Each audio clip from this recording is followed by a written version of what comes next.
Para entender este momento em que estamos no controle da pandemia, eu converso com a infectologista doutora Luana Araújo. Doutora Luana, boa noite mais uma vez. Muito obrigado pela sua presença aqui no nosso CNN Prime Time.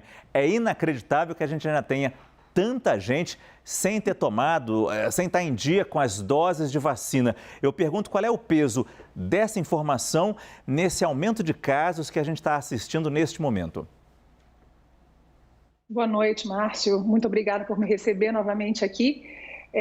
É verdade, a gente tem uma situação que é uma soma de várias dificuldades que a gente vem enfrentando e que levam a esse número aumentado, tanto de casos quanto de internações. A gente está num momento sazonal mais difícil e aí justifica muito desses números que você colocou, principalmente no sul do país, em que a gente está entrando no inverno, as temperaturas são mais baixas, as pessoas se aglomeram mais em locais fechados, só que soma-se a isso essa vacinação claudicante, como você está mostrando, a falta absoluta de campanhas que consigam trazer para as pessoas a importância e a informação certa com relação às vacinas propriamente ditas e, além disso, uma flexibilização muito precoce dessas medidas de proteção não farmacológicas, como o uso da máscara. Infelizmente, não é um cenário não antecipado pela gente. A gente falou muito sobre isso, sobre esse risco que a gente corria nesse momento e, infelizmente, mais uma vez, ele está aí.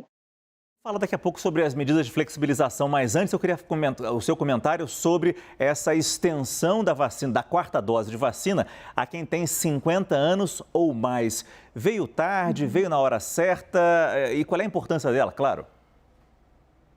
É importante a gente estender isso para cima de 50 anos, não só pela questão da idade propriamente dita, mas principalmente porque nessa faixa etária a gente já tem também um aumento da proporção de comorbidades. Então, já tem um tempo que essas pessoas foram vacinadas, algumas delas têm, uma boa proporção, têm comorbidades que podem levar a uma Covid mais grave, portanto, tinha que chegar a elas, mas também tem que chegar a outros grupos, como profissionais de saúde e professores, que também já fizeram suas doses há mais tempo e podem não estar exatamente nesse grupo contemplado. Agora, não adianta, como você bem falou lá no começo, não adianta a gente ofertar um número cada vez maior de doses para um grupo específico sem que as pessoas compreendam que vacinação é um pacto social.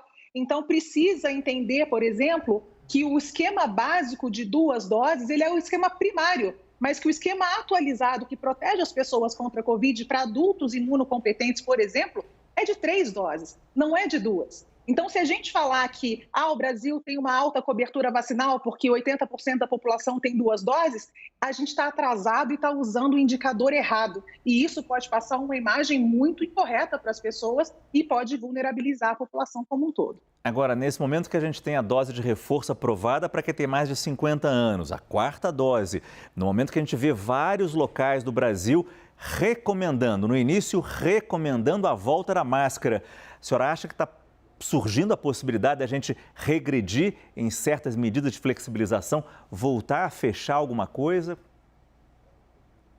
Não sei se voltar a fechar alguma coisa, mas como eu disse, essa flexibilização foi muito precoce e incorreta em várias circunstâncias. Por exemplo, a gente tem uma população pediátrica com uma cobertura vacinal ridícula.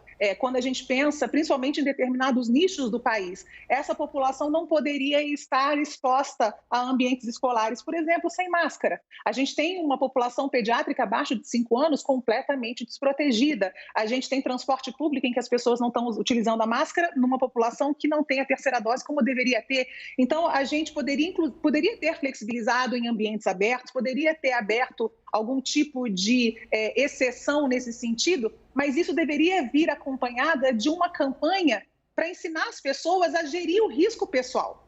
Qual é o meu risco? Aonde eu devo usar a máscara? Como é que eu protejo as pessoas que estão perto de mim?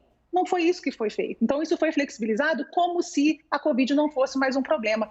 Infelizmente, você está mostrando aí os números, por exemplo, de internações em CTI. Isso a gente não deveria mais estar passando, né? Ou seja, se neste momento a gente está assistindo apenas uma alta de casos, e é terrível fazer essa pergunta, mas a senhora acredita que posteriormente, especialmente por essa informação que a senhora deu, mais gente ocupando as UTIs, por exemplo, no Paraná, não tem mais UTI, a gente pode assistir daqui a pouco a um crescimento do número de óbitos também?